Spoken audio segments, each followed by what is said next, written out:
முதல் வாசகம். புனித பவுல் கொலோசேயருக்கு எழுதிய திருமுகத்திலிருந்து வாசகம். அதிகாரம் 3, இறைவசனங்கள் 1-11 முடிய. நீங்கள் கிறிஸ்துவோடு உயிர் பெற்று எழுந்தவர்களானால் மேலுலகு சார்ந்தவற்றை நாடுங்கள். அங்கு கிறிஸ்து கடவுளின் வலப்பக்கத்தில் அமர்ந்திருக்கிறார். இவ்வுலகு சார்ந்தவை பற்றி அல்ல, மேலுலகு சார்ந்தவை பற்றியே எண்ணுங்கள். ஏனெனில் நீங்கள் கிறிஸ்துவோடு இறந்துவிட்டீர்கள். உங்கள் வாழ்வு அவரோடு இணைந்து கடவுளிடம் மறைந்து இருக்கிறது. கிறிஸ்துவே உங்களுக்கு வாழ்வு அளிப்பவர். அவர் தோன்றும் பொழுது நீங்களும் அவரோடு மாட்சி பொருந்தியவராய் தோன்றுவீர்கள். ஆகவே உலகப் போக்கிலான உங்கள் இயல்புக்குரிய பரத்தைமை, ஒழுக்கக்கேடு, கட்டுக்கடங்காத பாலுணர்வு, தீய நாட்டம், சிலை வழிபாடான பேராசை ஆகியவற்றை ஒழித்து விடுங்கள். இவையே கீழ்ப்படியா மக்கள் மீது கடவுளின் சினத்தை வரவழைக்கின்றன. இத்தகையவர்களோடு நீங்கள் வாழ்ந்தபோது நீங்களும் இவற்றில்தான் உழன்றீர்கள். ஆனால் இப்பொழுது நீங்கள் சினம், சீற்றம், தீமை ஆகிய அனைத்தையும் அகற்றிவிடுங்கள். பழிப்புரை, வெட்கக்கேடான பேச்சு ஆகிய எதுவும் உங்கள் வாயினின்று வரக்கூடாது. ஒருவரோடு ஒருவர் பொய் பேசாதீர்கள். ஏனெனில் நீங்கள் பழைய மனித இயல்பையும் அதற்குரிய செயல்களையும் களைந்துவிட்டு புதிய மனித இயல்பை அணிந்திருக்கிறீர்கள்.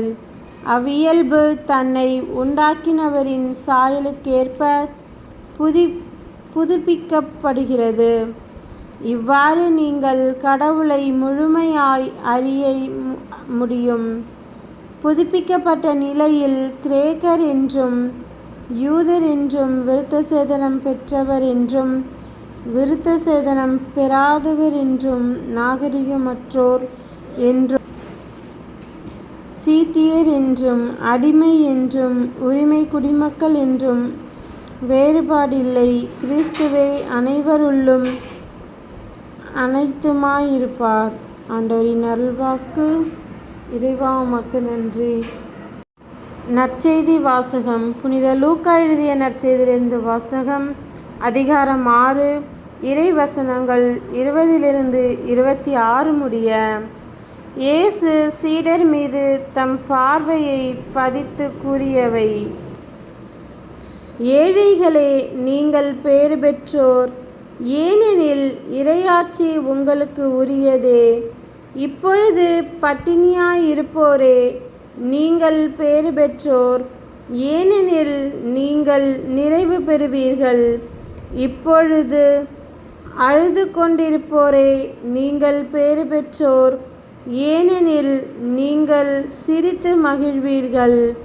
மானிட மகன் பொருட்டு மக்கள் உங்களை வெறுத்து ஒதுக்கி வைத்து நீங்கள் பொல்லாதவர் என்று இகழ்ந்து தள்ளிவிடும்போது நீங்கள் பேறு பெற்றோர். அந்நாளில் துள்ளி மகிழ்ந்து கொண்டாடுங்கள். ஏனெனில் விண்ணுலகில் உங்களுக்கு கிடைக்கும் கைமாறு மிகுதியாகும். அவர்களுடைய மூதாதையரும் இறைவாக்கினருக்கு இவ்வாறே செய்து வந்தனர். ஆனால் செல்வர்களே, ஐயோ உங்களுக்கு கேடு! ஏனெனில் நீங்கள் எல்லாம் அனுபவித்து விட்டீர்கள். இப்போது உண்டு கொழுத்திருப்போரே, ஐயோ உங்களுக்கு கேடு! ஏனெனில் பட்டினி கிடப்பீர்கள். இப்போது சிரித்து இன்புறுவோரே, ஐயோ உங்களுக்கு கேடு! ஏனெனில் துயருற்று அழுவீர்கள். மக்கள் எல்லாரும் உங்களை புகழ்ந்து பேசும்போது ஐயோ உங்களுக்கு கேடு! ஏனெனில் அவர்கள் மூதாதையரும் போலி இறைவாக்கினருக்கு இவ்வாறே செய்தார்கள். கிறிஸ்துவின் நற்செய்தி. கிறிஸ்துவே உமக்கு புகழ்.